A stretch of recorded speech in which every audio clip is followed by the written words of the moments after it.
1 Corinthians chapter 12. Now concerning spiritual gifts, brethren, I would not have you ignorant. Ye know that ye are Gentiles, carried away unto these dumb idols, even as ye were led. Wherefore I give you to understand that no man speaking by the Spirit of God calleth Jesus accursed, and that no man can say that Jesus is the Lord, but by the Holy Ghost. Now there are diversities of gifts, but the same Spirit. And there are differences of administrations, but the same Lord. And there are diversities of operations, but it is the same God which worketh all in all. But the manifestation of the Spirit is given to every man to profit withal. For to one is given by the Spirit the word of wisdom, to another the word of knowledge by the same Spirit, to another faith by the same Spirit, to another gifts of healing by the same Spirit, to another the working of miracles, to another prophecy, to another discerning of spirits, to another diverse kinds of tongues, to another the interpretation of tongues. But all these worketh that one and selfsame Spirit, dividing to every man severally as he will. For as the body is one, and hath many members, and all the members of that one body, being many, are one body, so also is Christ. For by one Spirit are we all baptized into one body, whether we be Jews or Gentiles, whether we be bond or free, and have been all made to drink into one Spirit. For the body is not one member, but many. If the foot shall say, Because I am not the hand, I am not of the body, is it therefore not of the body? And if the ear shall say, Because I am not the eye, I am not of the body, is it therefore not of the body? If the whole body were an eye, where were the hearing? If the whole were hearing, where were the smelling? But now hath God set the members every one of them in the body as it hath pleased him. And if they were all one member, where were the body? But now are they many members, yet one body. And the eye cannot say unto the hand, I have no need of thee, nor again the head to the feet, I have no need of you. Nay, much more those members of the body, which seem to be more feeble, are necessary. And those members of the body, which we think to be less honourable, upon these will bestow more abundant honour, and our uncomely parts have more abundant comeliness. For our comely parts have no need, but God hath tempered the body together, having given more abundant honour to that part which lacked, that there should be no schism in the body, but that the members should have the same care for another. And whether one member suffer, all the members suffer with it, or one member be honored, all the members rejoice with it. Now ye are the body of Christ, and members in particular. And God hath set some in the church, first apostles, secondarily prophets, thirdly teachers, after that miracles, then gifts of healings, helps, governments, diversities of tongues. Are all apostles? Are all prophets? Are all teachers? Are all workers of miracles? Have all the gifts of healing? Do all speak with tongues? Do all interpret? But covet earnestly the best gifts, and yet shew I unto you a more excellent way. 1 Corinthians chapter 13. Though I speak with the tongues of men and of angels, and have not charity, I am become a sounding brass or a tinkling cymbal. And though I have the gift of prophecy, and understand all mysteries and all knowledge, and though I have all faith, so that I could remove mountains, and have not charity, I am nothing. And though I bestow all my goods to feed the poor, and though I give my body to be burned, and have not charity, it profiteth me nothing. Charity suffereth long, and is kind. Charity envieth not. Charity vaunteth not itself, is not puffed up, doth not behave itself unseemly, seeketh not her own, is not easily provoked, thinketh no evil, rejoiceth not in iniquity, but rejoiceth in the truth. Beareth all things, believeth all things, hopeth all things, endureth all things. Charity never faileth. But whether there be prophecies, they shall fail. Whether there be tongues, they shall cease. Whether there be knowledge, it shall vanish away. For we know in part, and we prophesy in part. But when that which is perfect is come, then that which is in part shall be done away.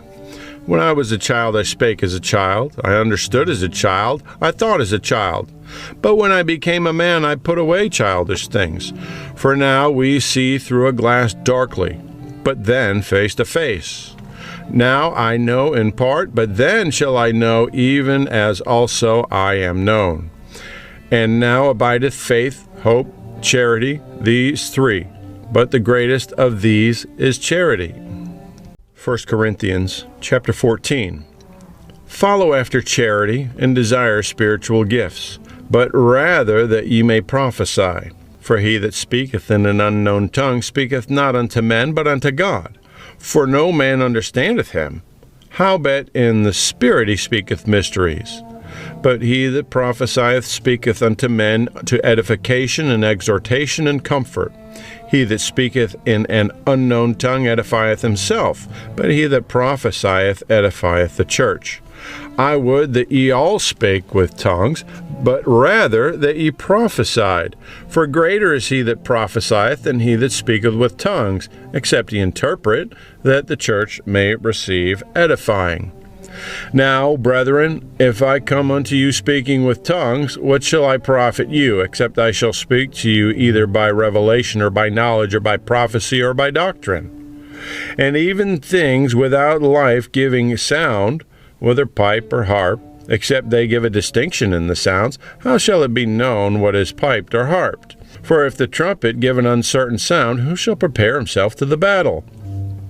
So likewise ye, except ye utter by the tongue words easy to be understood, how shall it be known what is spoken? For ye shall speak into the air. There are, it may be, so many kinds of voices in the world, and none of them is without signification. Therefore, if I know not the meaning of the voice, I shall be unto him that speaketh a barbarian, and he that speaketh shall be a barbarian unto me. Even so ye, forasmuch as ye are zealous of spiritual gifts, seek that ye may excel to the edifying of the church. Wherefore let him that speaketh in an unknown tongue pray that he may interpret.